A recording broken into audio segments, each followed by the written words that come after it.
and just mixing my Cool Whip with my chocolate pudding. This is gonna be a super easy and delicious no-bake dessert. All right, and to make this mixing a little bit easier, I'm gonna grab a bowl and a whisk, and I'm gonna put that entire thing of Cool Whip. That was only 4 ounces. And then that whole box of chocolate instant pudding. And we're gonna add one more thing to this to make it extra delicious. And that is gonna be chocolate milk. You can use regular milk, but I just love when things are extra chocolatey.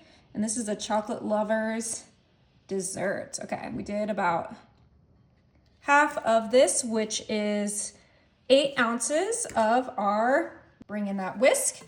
And we're gonna get everything well incorporated. Cool Whip, chocolate pudding, and chocolate milk. Now you can make your own homemade whipped topping if that's what you prefer. I know Cool Whip isn't everyone's favorite, but I cannot get enough of it. I think it is so delicious. And we just wanna make sure we whisk this until that pudding is no longer grainy.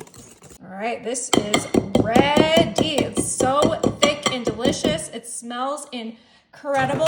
So we're gonna go ahead and put this to the side, and I'm gonna bring in my 9x13 lined with parchment paper. And before we add that chocolate mixture, I'm gonna grab my graham crackers that I already broke into squares, and we're gonna line the bottom of our 9x13 with our graham crackers.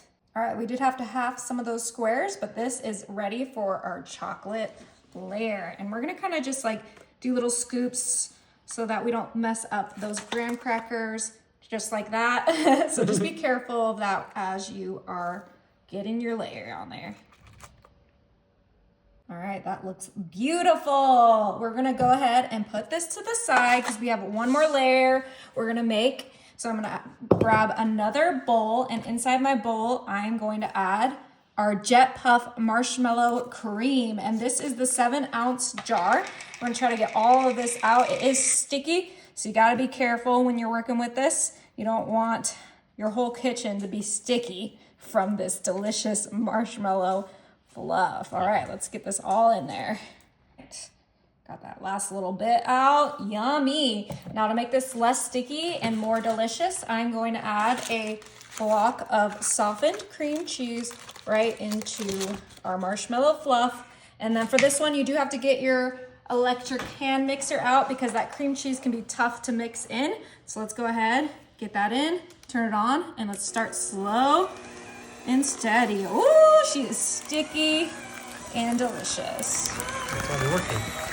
All right, and you know it. This is going right on top of our chocolate layer.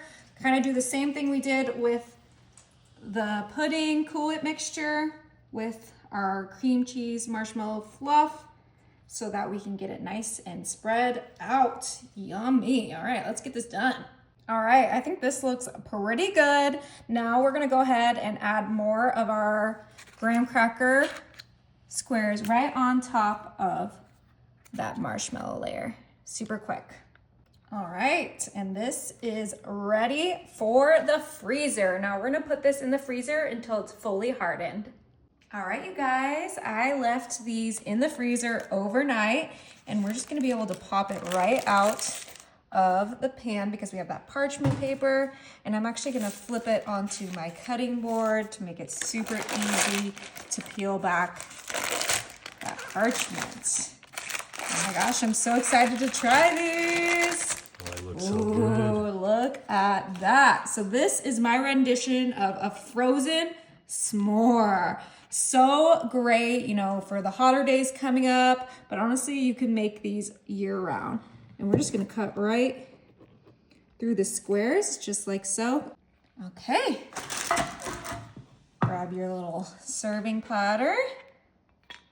And it is almost time to dig in. Look at those layers, the graham cracker, the chocolate pudding, the marshmallow fluff.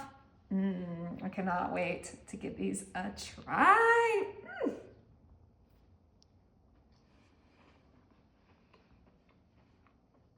Are they good? These are better than campfire s'mores. Oh my gosh, they're incredible.